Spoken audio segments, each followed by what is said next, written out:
Oke Pak, di pertanyaan kedua ini ada yang mengatakan pengamat ekonomi itu mengatakan daya beli masyarakat semakin menurun. Kemudian, apakah ini ada sangkut pautnya dengan hegemoni oligarki yang menguasai semua dimensi bisnis dan ekonomi kapitalistik, Pak? Oh ya pasti, tidak sulit untuk menjawabnya. Pasti, pasti. Dan saya lihat memang ini cara-cara mengatasi masalah. Jadi para yang berkuasa ini cuma memikirkan dirinya sendiri dan kelompoknya. Itu yang saya sayangkan. Tidak ada kepedulian sama sekali tentang situasi yang sedang terjadi di yang dibayangkan. Daya beli turun itu kan sudah bisa kita lihat sehari-hari. Yang tadinya mungkin makan 3 kali jadi cuma 2 kali. Itu banyak. Jadi kalau perbelanja sepi, ya bukan berarti karena bulan puasa, bukan, karena memang daya belinya turun. Gitu. Oke Pak, di sini bagaimana menurut Bapak soal demonstrasi Indonesia Gelap? Apa target, agenda, dan demo tersebut, Pak? Terus terang saya tidak tahu ada agenda apa di balik itu. Tapi saya bersyukur bahwa anak-anak muda turun lagi ke jalan. Mereka peduli bahwa memang ada masalah di bangsa ini, itu yang penting. Ya, perkara di Bali itu ada agenda apa itu udah biar aja berjalan. Kalau tidak diingatkan dengan cara itu, penguasa ini seenaknya. Kita lihat aja sehari-hari. Mereka seenaknya nggak mikirin rakyatnya. Jadi ya, saya senang mereka turun. Terlepas itu agendanya apa, siapa di Bali itu, tidak penting buat saya. Yang penting bahwa anak-anak muda sudah tahu bahwa ada persoalan di bangsa ini. Ini kan bukan persoalan orang-orang segenerasi saja, bukan. Ini persoalan kalian, persoalan anak-anak muda gitu. Yang punya masa depan anak-anak muda, jangan mau jadi objek. Saya menyayangkan aktivis-aktivis muda yang tadinya di lapangan begitu, tiba-tiba sekarang direkrut semua jadi pejabat. Ya. Kalau memang targetnya cuma itu, ngapain jadi pejuang? Orang-orang yang seumur saya masih banyak yang tidak berharap dapat jabatan kok. Gitu. Apa tidak mau gitu, ya kan? Itu. Jadi saya tetap tidak tahu tentang apa Indonesia gelap. Tapi kata-kata Indonesia gelap itu cocok, memang gelap. Gelap berita kan. Gitu. Tapi kalau dari waktu itu mengatakan bahwa bukan Indonesia yang gelap, justru kalian yang gelap. Itu kan kesombongan aja. Mereka merasa bahwa mereka bisa berkuasa terus. Tidak bisa. Satu saat tumbang ini. Jangan jangan dibayangkan bahwa rakyat ini diam aja. Jangan. Dan ini kalau sampai terjadi sesuatu akan dahsyat. Makanya perlu anak-anak muda mulai mengkonsolidasikan diri, membentuk arah yang baik. Bahwa persoalan utamanya apa? Persoalan utama kita ini adalah korban dari perang asimetris. Berkali-kali saya katakan bahwa perang asimetris itu menguasai satu negara tanpa perang bersenjata.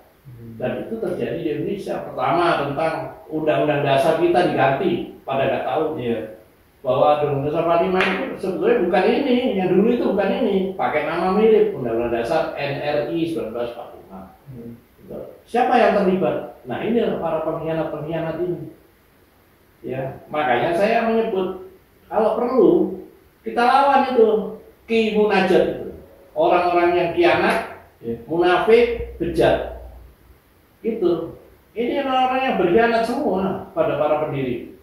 Ya toh? Terus munafik, pura-pura, waduh, yang tidak bisa menahan diri sudah hedon gitu. Yang bisa menahan diri pura-pura miskin. Wah, ada hal itu hartanya luar biasa, menghisap rakyat. Terus saya katakan bejat betul, amoral ini. Lihat aja perilakunya mereka, nggak mikir. Itu saya kira. Ya. Terus kan juga lanjutan nih belakangan ini Pak, yang hashtag kabur aja dulu tuh. Nah kemudian kan direspon tuh sama Menteri ESDM Pak Bahlil Lahadalia. Nah jika teman-teman ingin pergi dari Indonesia, maka saya melakukan nasionalisme kalian nih. Nah, kemudian anak muda juga nggak mau kalah dong. Mereka membalas dengan kata-kata justru kami yang meragukan jiwa kenasionalitas. Ya, pasti anak-anak muda tidak salah. Nasionalisme model apa sih yang mereka tontonkan? Gitu. Jadi kalau saya sampai menulis bahwa kalian semua bajingan, itu kan bajingan. Omongan itu yang saya katakan munafik. Jangan respon rakyat. Rakyat itu sudah wajar. Ya. Rakyat ini yang punya kedaulatan loh, hati-hati loh. Ya. Mereka harus sadar loh bahwa rakyat ini yang punya loh. Mereka makan dari gaji rakyat, sudah itu nyolong ya. Merampok, nyolong. Jangan sombong begitulah. Makanya saya bertekad ini, kalau ada 1.000 orang melawan para bajingan ini, satu di antara 1.000 orang itu harus ada saya. Itu saya ajak anak-anak muda berpengaruh. Ada 100 yang melawan, satu di antara 100 itu harus ada saya. Kalau cuma 10, satu di antara 10 harus saya. Kalau sendiri, saya lawan sendiri bajingan-bajingan itu. Udah gak bisa kita membiarkan mereka merajalela begini. Udah menghisap rakyat, udah begitu masih sombong lagi, dikritik gak mau. Apa? Mau kita diamkan ini? Masa depan kalian anak-anak muda, saya ajak anak-anak muda jangan diem. Ini masa depan kalian terancam. Itu. Pak, di pertanyaan berikutnya ini, seberapa mampu bangsa ini bangkit melawan grand design dari oligarki? Sedangkan pengangguran dan akibat PHK itu tinggi, masyarakat kelaparan, harga-harga naik. Lalu bagaimana soal perjuangan menyelamatkan bangsa, tapi kondisi rakyat kelaparan dan terpuruk? Kita tidak bisa mengajak seluruh rakyat untuk bergerak. Sejarah mengatakan bahwa yang bergerak melawan itu cuma sedikit orang. Maka saya selalu berdoa, ya Allah kumpulkan saya dengan orang-orang yang sedikit. Sejarah mengatakan begitu, tidak mungkin.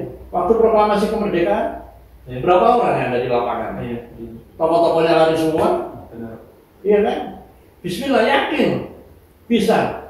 Ya kalian lah anak-anak muda, ayo berkumpul, udah jangan ada gap, udah jangan ngomong. Pikirkan masa depan bangsa ini. Ya, bangsa ini harus bangkit, bersatu, bergerak, atau punah sebagai bangsa. Itu. Cukup, Pak. Kemudian yang kelima, Pak. Kemudian berikutnya, para pengamat politik, sosial dan ekonomi didominasi oleh angkatan tua baby boomers, Gen Z dan milenial. Seberapa yakin generasi tua pada energi pergerakan dan perlawanan dari Gen Z dan Gen Alpha yang katanya disebut sebagai generasi rapuh? Itu penghinaan. Penghinaan buat generasi kalian. Saya nggak melihat itu. Mereka berjuang untuk dirinya sendiri kok. Mereka dibiarkan begitu aja berkembang, ya kan? Saya malah menyebut generasi saya generasi gagal. Isinya cuma pesta pora, merampok, korupsi, ya kan? Berkhianat, munafik, bejat. Makanya saya sebut aja Ki Munajat, khianat, munafik, bejat. Itu. Jadi saya nggak setuju dengan ungkapan-ungkapan itu. Karena namanya juga pengamat. Pengamat itu kan sesuatu yang biasa diamat-amatkan, yang disebut pengamat. Ada sebutan lagi pakar. Pakar itu kan kalau saya paling kacau argumentasinya disikat pakar. Apa mereka nggak tahu realitas sebenarnya terjadi generasi muda. Saya ketemu orang-orang seperti kalian yang masih peduli, bertanya itu buat saya sudah luar biasa. Hanya bertanya saja sudah luar biasa. Dan saya yakin pasti satu saat mereka akan bergerak. Oke Pak, di sini ada pertanyaan terakhir. Bicara soal politik, kekuasaan dan netralisme, kapitalistik, menurut Bapak apakah semua realita di atas memiliki stigma buruk untuk menjalankan sebuah negara? Para pendiri bangsa ini luar biasa. Di tengah ada kapitalisme, ada komunisme, ada sosialisme. Mereka membuat sistem sendiri. Ya, sistem Indonesia. Itu yang tidak dihargai oleh para pengkhianat itu. Nah, kita ini punya sistem sendiri sebagai satu bangsa. Itu bangsa berdaulat, bangsa yang bermartabat, itu harus diyakini. Jadi jangan ikut-ikutan.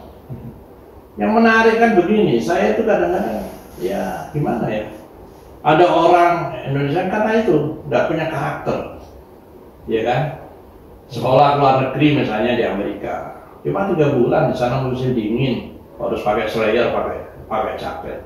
Pulang ke Indonesia, di sini tropis tetap aja jaketnya dipakai, selera dipakai, seolah dari barat terus menganggap yang sarungan itu tradisional.